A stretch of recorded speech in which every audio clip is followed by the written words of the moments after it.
Bulletin में सबसे पहले आपको खबर दें, कराची शहर के मुख्तलिफ इलाकों में कहीं तेज़ और कहीं हल्की बारिश का सिलसिला शुरू हो गया है। Malir, Shah Faisal colony, airport, north Nazimabad, Surjani town, Nazimabad, FB area, garden, old city area, सदर, आया चुंद्रीगढ़ रोड, क्लिफ्टन, डिफेंस, कुरंगी में भी बारिश जारी है। आया चुंद्रीगढ़ रोड से रिपोर्ट कर रहे हैं कमर अली मस्तूद।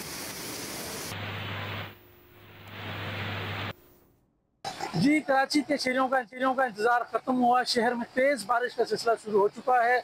इस वक्त हम आइए चंडीगढ़ रोड पर मौजूद हैं। तेज बारिश का सिलसिला जो है इस वक्त जारी है।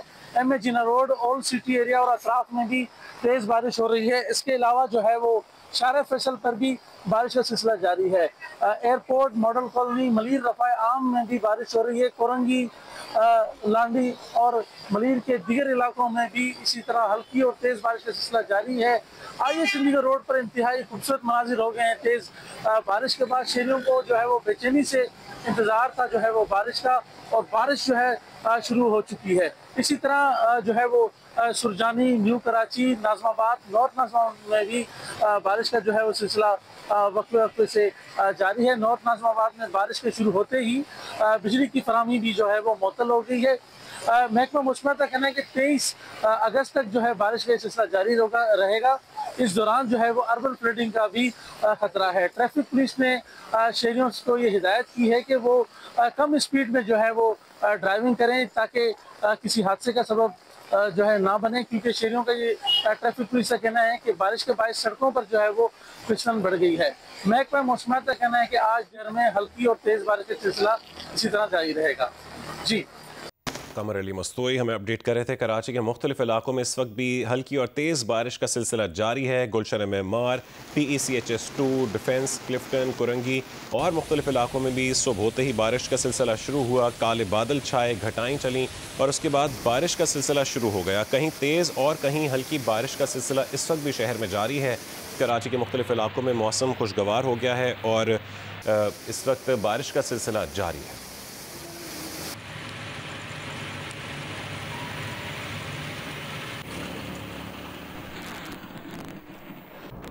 सिंध के बेशतर इलाकों में बारिश का सिलसिला जारी है। ओबाड़ो, हैदराबाद, कोटरी, उमरकोट, टंडो आदम, सांगढ़, हाला, न्यू सईदाबाद समेत कई इलाकों में भी बारिश हुई है।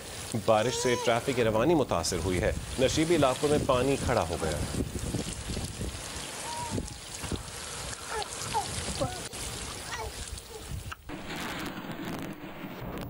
बलूचिस्तान के ज़िला कच्ची में मूसलाधार बारिश हुई। कोयटा सिब्बी शाहरा बारिश से बोलान नदी में सैलाबी रेला आ गया।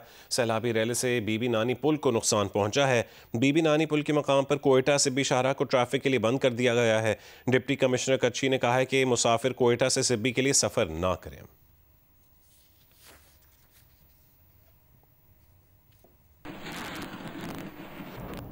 महकमे मौसमियात के मुताबिक आइंदा 24 घंटों के दौरान गरज चमक और तेज़ हवाओं के साथ इस्लामाबाद में बारिश का इम्कान है। मज़ीद तफसील बताएंगे मोहम्मद कामरान।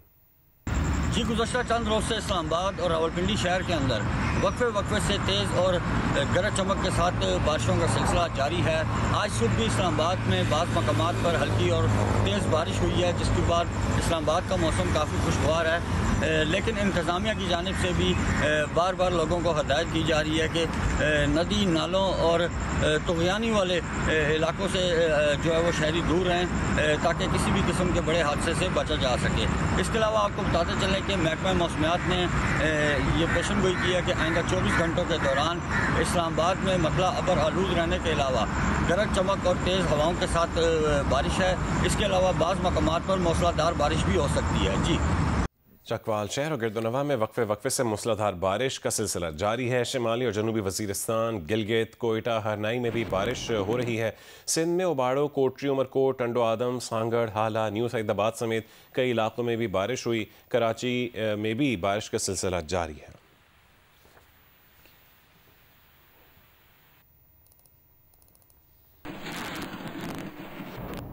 गिलगित के नलदर नाले में सैलाब और पावर कॉम्प्लेक्स के आर्जी हेडवर्क्स बह गए हैं। महकमे बरक़ियात के मुताबिक 18 मेगावाट पावर कॉम्प्लेक्स मुकम्मल बंद हो गया है।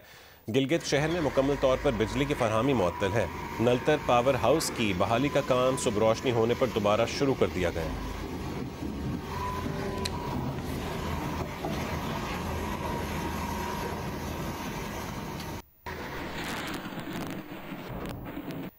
सैलाब की तबाहकारियों से कई लोग तो जिंदा बच गए हैं, लेकिन वो इस वक्त ज़हनी तौर पर शदीद सदमे से दो चार हैं और उनकी तबीयत ख़राब होने पर उन्हें अस्पताल में दाखिल कर दिया गया है, जहां उनका इलाज किया जा रहा है। मज़ीद तफसील बताएंगी अरूबा इब्राहिम। जी, बुनेन में जहां कई जानें सैलाब की नज़र हो गई हैं, वहीं ऐसे लोग जो इस क़यामत खेज़ सूरत हाल के ऐनी शाहिदीन हैं, वो उसी मंदिर में कैद होकर रह गए हैं, जिसके बायस उनको जहनी बीमारी और पैनिक अटैक जैसे डिजीज़ जो है उनका सामना करना पड़ रहा है। इस वक्त जो है मैं बुनेर हस्पताल में मौजूद हूँ, जहाँ पर बच्चे, बड़े और स्पेशली ख़वातीन की बड़ी तादाद जो है वो पैनिक अटैक और ट्रॉमा जैसे सूरत हाल से गुजर रहे हैं। इस वक्त हमारे साथ इस हॉस्पिटल के इंचार्ज डॉक्टर सैयद इम्तियाज़ अली शाह मौजूद हैं, इनसे बात करते हैं। सैलाब में लॉस हो गए ना, गायब हो गए, जिसकी बॉडी नहीं मिल रही उसका टेंशन है, उसका मतलब उसको नींद पूरी नहीं हो रही, हम उसको दवाई देते हैं हमारे पास अल्प्रोजोलाम इस तरह, तो उस वजह से उससे नींद नहीं आती, उस वजह से उनको पैनिक अटैक, ज़्यादा से पैनिक अटैक आता है, उसको खौफ आते हैं, खौफ के झटके होते हैं। जी, जैसा कि इन्होंने कहा है कि सैलाब के बायस पोस्ट ट्रॉमेटिक डिसऑर्डर के साथ साथ जो है स्किन इन्फेक्शन, आई इन्फेक्शन और मलेरिया और टाइफाइड जैसी बीमारियाँ भी जन्म ले रही हैं। जी, तरबेला डैम 98% और मंगला डैम 73% भर चुका है। फ्लड फोरकास्टिंग डिवीजन के मुताबिक तरबेला डैम का लेवल 1548 फुट और मंगला डैम का लेवल 1215.45 फुट है। रावल डैम का लेवल 1750 फुट और खानपुर डैम का लेवल 1980 फुट है। दरियाए सिंध में कालाबाग, चश्मा और तौंसा बैराज पर दरमियाने दर्जे का सैलाब है। तरबेला, गुड्डू और सखर बैराज पर निचले दर्जे का सैलाब है। दरियाए काबुल में नौशहरा और मुल्का नालों में बहाव मामूल के मुताबिक है। दरियाए सतलुज में गंडा सिंह वाला और हेड सुलेमानकी के मकाम पर निचले दर्जे का सैलाब है। दरियाए जेहलम के अहम मकामात और मुल्का नालों में बहाव मामूल के मुताबिक है। दरियाए चनाब के अहम मकामात पर बहाव मामूल के मुताबिक है। दरियाए चनाब के मुल्का नाले में निचले दर्जे का सैलाब है। दरियाए रावी में जसड़ और मुल्का नाले, बसंतर और बैन शकरगढ़ में निचले दर्जे का सैलाब है। सैलाबी सूरत हाल पर होने वाले इजलास में वज़ीर आज़म शहबाज शरीफ ने कहा है कि वफाकी और सूबाई हुकूमतें मुश्किल घड़ी में एक हैं। इजलास को बताया गया कि मुल्क मानसून के 7वें स्पेल से गुजर रहा है, मज़ीद 2 स्पेल्स आना भी बाकी हैं। वफाकी और सूबाई हुकूमतें मुश्तरका तौर पर रिलीफ ऑपरेशन में हिस्सा ले रही हैं। रिपोर्ट करेंगे अरफा फिरोज ज़की। मानसून बारिशों और सैलाबी सूरत हाल पर वज़ीर-ए-आज़म की ज़ेर सदारत इजलास, खैबर पख्तूनख्वा और गिलगित बल्तिस्तान की सूरत हाल का तफसीली जायजा लिया गया। वज़ीर-ए-आज़म शहबाज शरीफ का कहना था कि वज़ीर मवासिलात आफत ज़दा इलाकों में रहेंगे, किसी भी इलाके का दूसरे इलाके से राब्ता मुनक़ता नहीं होना चाहिए। मुश्किल की इस घड़ी में वफाकी और सूबाई हुकूमतें एक हैं।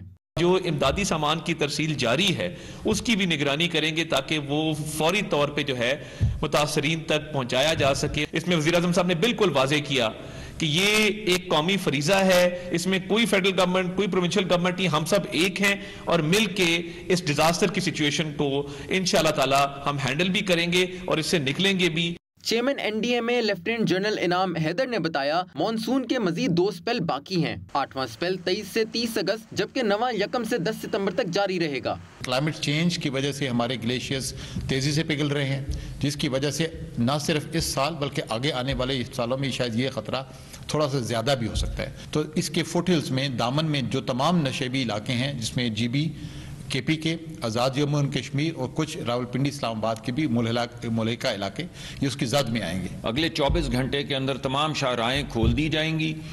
बिजली का निज़ाम जो है वो बड़ी बुरी तरह से मुतासर हुआ है, तो बिजली के हमारे वज़ीर भी जो बहुत इफेक्टिव वज़ीर हैं और उनके साथ उनके जो सेक्रेटरी हैं वो भी फील्ड के अंदर मौजूद होंगे हर वक्त, and they will make sure कि हर जगह पे इलेक्ट्रिसिटी जा रही है। चेयरमैन NDMA के मुताबिक मानसून के नए स्पेल्स में मजीद क्लाउड बर्स्ट और ग्लेशियर्स पिघलने के खदशात हैं। अरफा फिरोज ज़की, जियो न्यूज़, इस्लामाबाद। पाकिस्तान में सैलाब से बड़ी तादाद में अमवात और हौलनाक तबाही पर अमरीका ने शदीद अफसोस का इजहार किया है। तर्जुमान अमरीकी महकमा खारजा के मुताबिक हमारी दुआएं उन लोगों के साथ हैं जिनके अजीज़ इस तबाहकुन सैलाब में बिछड़ गए। सैलाब के तबाहकुन असरात झेलने वालों के लिए दुआ गो हैं।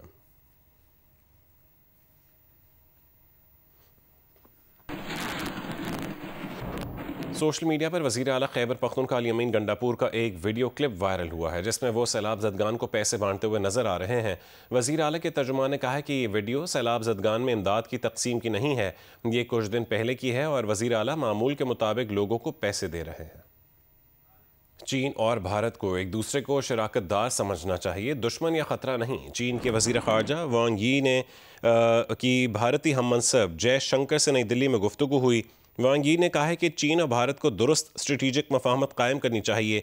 चीन हम आहंगी और बाहमी फ़ायदे के उसूल को बरकरार रखने के लिए तैयार है। चीन के वज़ीर ख़ारजा रवां हफ्ते इस्लामाबाद का दौरा भी करेंगे।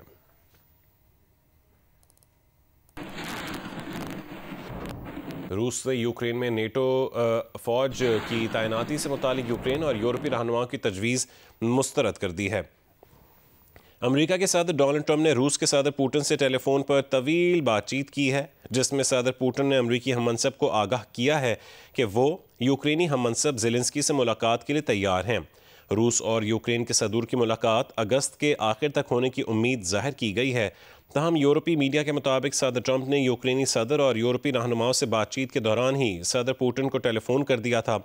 रूस के सदारती मुशीर के मुताबिक टेलीफोन अमरीकी सदर ने किया और ये गुफ्तगू 40 मिनट तक जारी रही, जो कि बेतकल्लुफ़ी पर मबनी और तामीरी थी। सदर ट्रंप और सदर पुतिन ने रूस और यूक्रेन के दरमियान बराह रास्त बातचीत की हिमायत की है, जिसमें दोनों ममालिक के नुमाइंदों का दर्जा बढ़ाने की तजवीज़ पर भी आमादगी का इजहार किया गया। साथ ही यूक्रेन के अलावा दीगर उमूर पर भी राबते बरकरार रखने पर इत्तफाक किया गया। मुशीर के मुताबिक सदर पुतिन ने अलास्का में मेज़बानी पर सदर ट्रंप से इजहार तशक्कुर किया। इससे पहले सदर ट्रंप ने यूक्रेनी हममनसब ज़ेलेंस्की और यूरोपीय रहनुमाओं से वाइट हाउस में मुलाकात की। सदर ट्रंप ने इन मुलाकातों को बहुत मुफीद करार दिया। सदर ट्रंप के मुताबिक फ़रीक़ों ने यूक्रेन के लिए सिक्योरिटी यकीन दहानियों पर बात की, जो कि यूरोप के मुख्तलिफ ममालिक अमरीका से हम आहंगी के साथ फराहम करेंगे।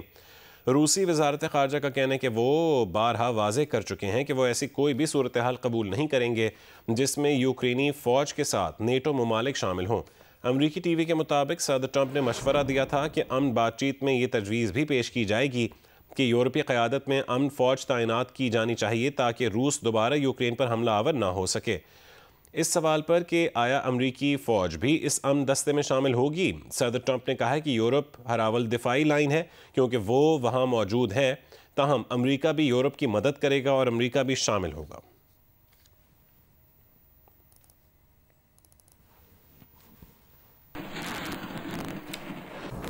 डोनाल्ड ट्रंप ने सदर ज़ेलेंस्की को यूक्रेन का 20% छोटा नया नक्शा दे दिया।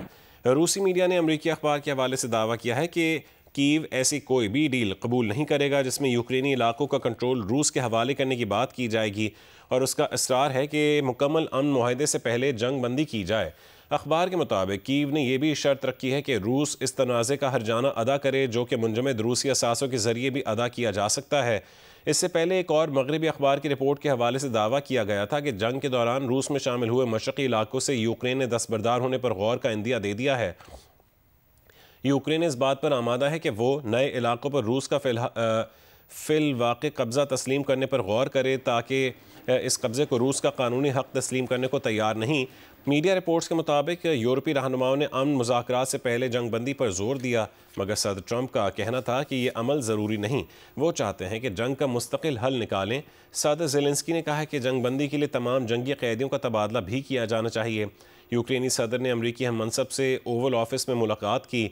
लिबास पर पिछली बार तनकीद के सबब इस मरतबा उन्होंने रस्मी सूट पहन कर शिरकत की, ताहम टाई लगाने से गुरेज किया। बरतानिया के वज़ीर आज़म स्टारमर, फ्रांस के सदर मैक्रोन समेत यूरोपीय रहनुमा भी मुलाकात में शरीक हुए। सदर ज़ेलेंस्की ने कहा है कि सदर ट्रंप से बहुत अच्छी बात हुई, ताहम बेहतरीन बात मुस्तकबिल में होगी। सदर ज़ेलेंस्की और यूरोपीय रहनुमाओं ने यूक्रेन के लिए सिक्योरिटी यकीन दहानियों पर जोर दिया, ताहम इस बारे में हतमी सूरत हाल सामने नहीं आई। मगरबी मीडिया के मुताबिक अमरीका से सिक्योरिटी गारंटी के लिए यूक्रेन $100 अरब मालियत का अमरीकी असलहा खरीदने का वादा करेगा, जिसके लिए रकम में मुआवनत यूरोप फराहम करेगा। इस तजवीज़ में $50 अरब मालियत की वो डील भी शामिल है जिसके तहत यूक्रेनी कंपनी से मिलकर अमरीका ड्रोन्स तैयार करेगा। जंग ख़त्म करने के लिए सदर ट्रंप रूस और यूक्रेन के सदूर से अब एक साथ मुलाकात करेंगे। फ्रांस के सदर मैक्रोन ने कहा है कि ट्रंप पुतिन ज़ेलेंस्की मुलाकात में यूरोप की भी नुमाइंदगी होनी चाहिए। खेल के मैदान से खबर दें, भारत ने पाकिस्तान हॉकी टीम की एशिया कप में शिरकत न करने के खदशे के पेश नज़र बांग्लादेश की रिजर्व टीम की हैसियत से उसको बुला लिया है। बांग्लादेशी ऑफिशियल का कहना है कि उन्होंने इवेंट की तैयारी शुरू कर दी है।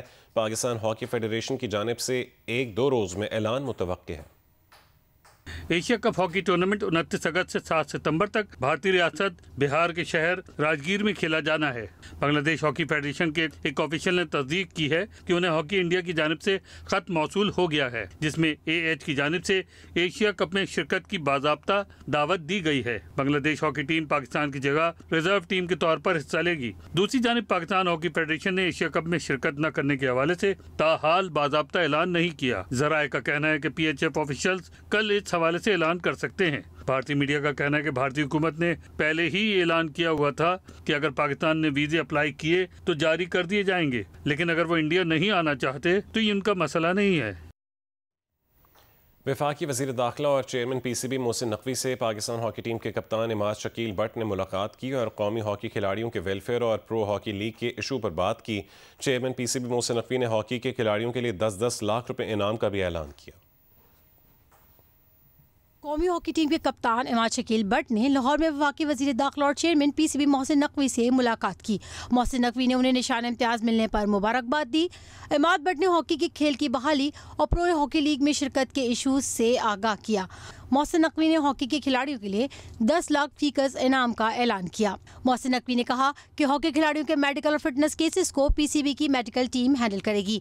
हॉकी प्लेयर्स के वीज़ा इशूज़ को भी हल कराया जाएगा। मोहसिन नकवी ने हॉकी के खेल की बहाली के लिए हर मुमकिन मावनत की यकीन दहानी कराते हुए कहा कि प्रो हॉकी लीग के लिए कौमी टीम को क्वालिफाई करना एजाज़ है। पहले यूथ नेशनल गेम्स की तैयारियों के लिए पंजाब जूडो टीम के मुमकिन खिलाड़ियों का इंतखाब कर लिया गया है। लाहौर में होने वाले ट्रायल्स में 100 से ज़्यादा लड़के और लड़कियों ने हिस्सा लिया। सुहेल इमरान की रिपोर्ट देखिए। कुड़ियाँ किस तो काटते हैं, मैं आप मुंडिया नाल फाइट करनी है तो कोई गल नहीं है, ठीक है। लड़कियाँ हमारी वैसे ही तगड़ी हैं माशाल्लाह। निश्तपाक स्पोर्ट्स कॉम्प्लेक्स के एलीट सेंटर में नेशनल यूथ गेम्स के लिए पंजाब जूडो टीम के होने वाले ट्रायल्स में मुख्तलिफ इजलास से लड़कों और लड़कियों की बड़ी तादाद ने शिरकत की और कोचेस को अपनी महारत से मुतासर करने की कोशिश की। लड़कों की 8 वेट कैटेगरीज जबकि लड़कियों की 7 वेट कैटेगरीज में ट्रायल्स हुए। बहुत अच्छी गेम है और इसमें काफ़ी मज़ा आता है। मतलब ये फुल बॉडी कॉन्टैक्ट गेम है ना, कि आपने बैलेंस बनाना है। मतलब बंदा जितना भी ज़्यादा वेटेबल हो तो आप उसे आसानी से गिरा सकते हैं, मार सकते हैं। जूडो ज़्यादा मैटर करती है क्योंकि जूडो में आप एक अच्छी तरीके से अगले बंदे की ग्रिप कर सकते हैं। पहलवानी तो कर रहे हैं, साथ साथ हमने सोचा है कि जूडो भी करें क्योंकि जूडो का भी पहलवानी में बहुत फायदा है। और आज ही पंजाब के ट्रायल हो रहे थे।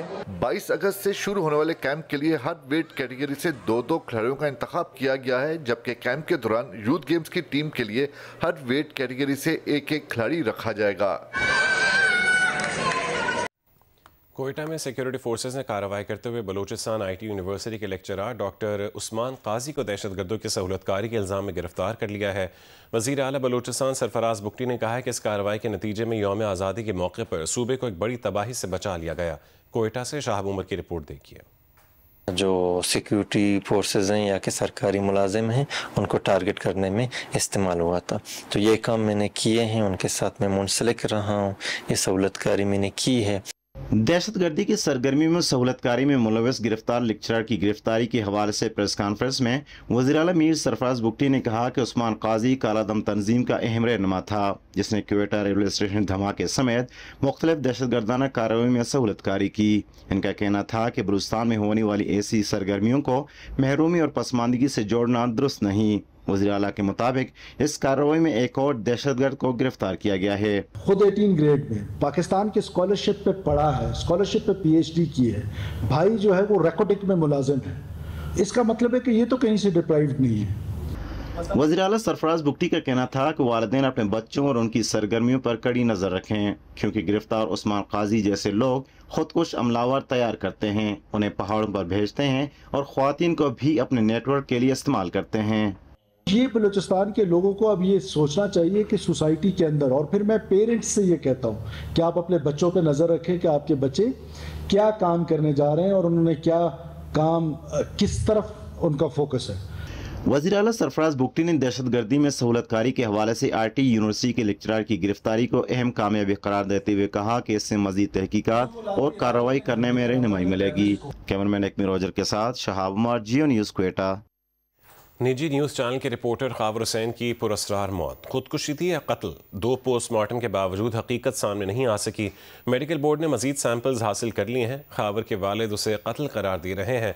पुलिस की फैक्ट फाइंडिंग कमेटी शवाहिद का जायजा ले रही है। सहाफ़ी का फ़ोन रीसेट और एक सिम गायब है। रिपोर्ट करेंगे हामिद शेख। सहाफ़ी खावर हुसैन की मौत का मुअम्मा 2 पोस्टमार्टम के बावजूद हल नहीं हो सका। सिंध हुकूमत की जानिब से बनाए गए 3 रुकनी मेडिकल बोर्ड ने मजीद 5 सैंपल्स हासिल कर लिए हैं। खावर हुसैन के जिस्म पर तशद्दुद के कोई निशानात नहीं मिले। हतमी राय मुकम्मल रिपोर्ट के बाद दी जाएगी। पोस्टमार्टम तकरीबन कंप्लीट होने के करीब है। कुछ हमने सैम्पलिंग की है, जब सैम्पलिंग जाएगी उसका रिजल्ट आएगा, उसके बाद हम अपनी एक बेहतर राय कायम कर सकेंगे। खावर हुसैन के वालिद रहमत बाजवा ने मौत को कत्ल करार दिया है और कहा कि बेटा खुदकुशी नहीं कर सकता। मैं तो ये कहता हूँ कि ये मर्डर है, खुदकुशी वो करेगा क्यों? सोचा समझा कोई मनसूबा है जिसमें ये मर्डर किया गया है या उसको बुलाया गया है या क्या किया है, ये तो अभी पुलिस इंक्वायरी आएगी, पुलिस बताएगी कि क्या हुआ क्या नहीं हुआ। फैक्ट फाइंडिंग कमेटी के सरबरा आज़ाद खान और DIG नवाब शाह ने क्राइम सीन का जायजा लिया। आज़ाद खान का कहना है कि गाड़ी से मिलने वाला खौल खावर के पिस्टल का है। मोबाइल रीसेट और एक सिम गायब है। मरहूम की का मोबाइल फ़ोन मिला, रीसेट हुआ था, CDR ले लिया, लेकिन फ़ोन के अंदर जो कंटेंट है वो फिर फॉरेंसिक के हिसाब से होता है। जितने भी आई विटनेस आए हैं उन्होंने किसी ने भी ये नहीं कहा कि जी वहाँ फायर की आवाज़ आई है। और मोबाइल फ़ोन हमें एक ही मिला है, 2 सिमों का हमें अभी तक मिला है। दूसरी सिम हमें अभी तक मिली नहीं है, जो दूसरी सिम है। हालांकि हमें कॉल डेटा ये कहता है कि वो यूज़ हुई है आखिरी थोड़ी देर तक। खावर हुसैन की नमाज जनाजा सांगड़ में अदा की गई। तदफीन आबाई कब्रिस्तान में हुई। सहाफ़ी, सियासी और समाजी रहनुमा बड़ी तादाद में शरीक हुए। साथी रिपोर्टर अली नईम, अब्दुल रज़ाक और अयाज दाहरी के साथ हामिद शेख, जियो न्यूज़, हैदराबाद। लाहौर में अगले साल फरवरी से ट्राम सर्विस शुरू होगी। वज़ीर ट्रांसपोर्ट पंजाब बिलाल अकबर के मुताबिक ट्राम सर्विस ठोकर न्याज़ बेग से हरबंसपुरा तक चलेगी। फैसलाबाद और गुजरांवाला में भी मेट्रो ट्रेन चलाई जाएगी। इंशाल्लाह फरवरी मार्च नेक्स्ट ईयर आपको लाहौर की सड़कों के ऊपर इंशाल्लाह ये ट्राम चलती हुई नजर आएगी। ट्राम एक गाड़ी जो है, ये जो 3 कंपार्टमेंट्स के ऊपर है, इसमें 275 इसकी एस्टिमेटेड है कि 275 लोग इसके अंदर एक टाइम पे सफर कर सकते हैं। इसकी जो एस्टिमेटेड कॉस्ट है वो तकरीबन $3 मिलियन के आसपास है। और इसका फर्क ये है कि ये एक्चुअली ये लंबी बस नहीं है, ये एक्चुअली एक ट्रेन रोड के ऊपर चल रही होगी, जिसके अंदर सेफ्टी भी ज्यादा होगी, जिसकी स्टेबिलिटी भी ज्यादा होगी और आपको अंदर बैठ के रोड के बम्प्स भी वैसे महसूस नहीं होंगे। आपको ऐसे लगेगा कि आप एक खूबसूरत ट्रेन का सफर कर रहे हैं। इंशाल्लाह हमें उम्मीद है कि सितंबर एंड तक हम इंशाल्लाह ग्राउंड ब्रेकिंग कर रहे होंगे गुजरांवाला मेट्रो की, जो कि 1,40,50,000 लोगों को डेली ट्रांसपोर्ट फराहम करेगी मास ट्रांजिट सिस्टम शक्ल में। और अक्टूबर एंड में शायद हम ग्राउंड ब्रेकिंग कर रहे होंगे अपनी फैसलाबाद मेट्रो लाइन की, जो कि एक्चुअली 2 लाइन्स हैं और वो तकरीबन 2,96,000 लोगों को डेली अच्छी और सस्ती और मियारी इंटरनेशनल ट्रांसपोर्ट प्रोवाइड करेगी। तो ये बहुत ह्यूज प्रोजेक्ट्स हैं, ये CM साहबा का विजन है और इंशाल्लाह हमें उम्मीद है कि जिस तरह हम अभी चंद माह के अंदर 1100 बसें पूरी करने जा रहे हैं, तो हम ये विजन पूरा करके दिखाएं। फैसलाबाद रेलवे स्टेशन पर आने और जाने वाली ट्रेनों की तादाद में होने वाली कमी से मुसाफिरों का सामान उठाने वाले कूलियों का रोजगार शदीद मुतासिर है और वक्त के साथ साथ उनकी तादाद भी कम हो रही है। रिपोर्ट करेंगे इरफानुल्लाह। फैसलाबाद का तारीखी रेलवे स्टेशन, जहां कभी दिन भर में 12 ट्रेनों की आमदोरफ्त से मुसाफिरों की कसीर तादाद की वजह से 200 कुली अपना पेट पालते थे, अब सिर्फ 3 ट्रेनें आती और जाती हैं। काम ना होने की वजह से कुलियों की तादाद कम होकर 80 हो चुकी है। बस ट्रेनों का हिसाब ना, ट्रेन घट आ गई तो पैसे भी हुण घट ही लभने, कि ट्रेन ज़्यादा आई हैं तो हुण ट्रेन घट आ गई, ज़्यादा पैसे लभदे सी, हुण ट्रेन घट है, हुण पैसे घट लभदे आ, ते कुछ महंगाई का दौर जान लिया जाए। रेलवे स्टेशन पर शदीद गर्मी में बोझ उठाने वाले कुली कहते हैं कि अब इस काम से वो इतना भी नहीं कमा पाते कि ज़रूरियात ज़िंदगी पूरी कर सकें। कोई सहूलत मिलनी चाहिए, मजदूर आदमी आ, कोई तनख्वाह लग जाए, कोई जीफा लग जाए, कोई ऐसा जहा होना चाहिए इन्होंने मजदूरों का भी। फैसलाबाद के रेलवे स्टेशन पर मुसाफिरों का बोझ उठाने वाले ये कुली रोजगार में कमी से शदीद परेशान हैं और हुकूमती इमारात के मुंतज़िर हैं ताकि वो बेहतर ज़िंदगी गुजार सकें। कैमरामैन अली अरसलान और मोहम्मद उस्मान के साथ इरफानुल्लाह, जियो न्यूज़, फैसलाबाद। लाहौर में फ्लोरल आर्ट से मुतालिक वर्कशॉप का एहतमाम किया गया। वर्कशॉप में शरीक खवातीन का कहना था कि ऐसी वर्कशॉप से घरों को सजाने के नए नए आइडियाज़ मिलते हैं। हिरा बतूल की रिपोर्ट देखिए।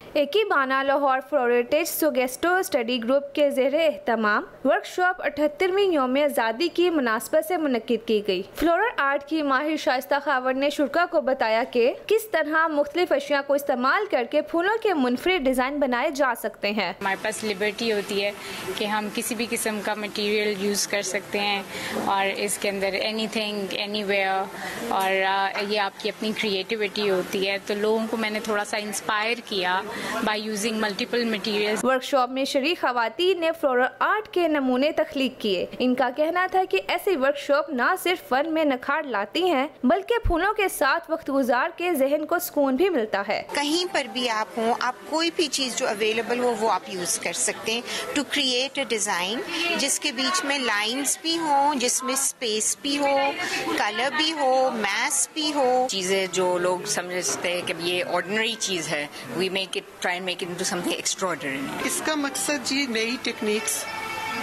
सिखाना, कुछ स्टूडेंट्स को भी, टीचर्स को भी। शुरा ने अपनी तख्लीकी सलाहतों का इस्तेमाल करके अछूते डिजाइन भी तैयार किए। वर्कशॉप में शरीक अफराद का कहना था कि इन्हें शानदार तजुर्बा हासिल हुआ है।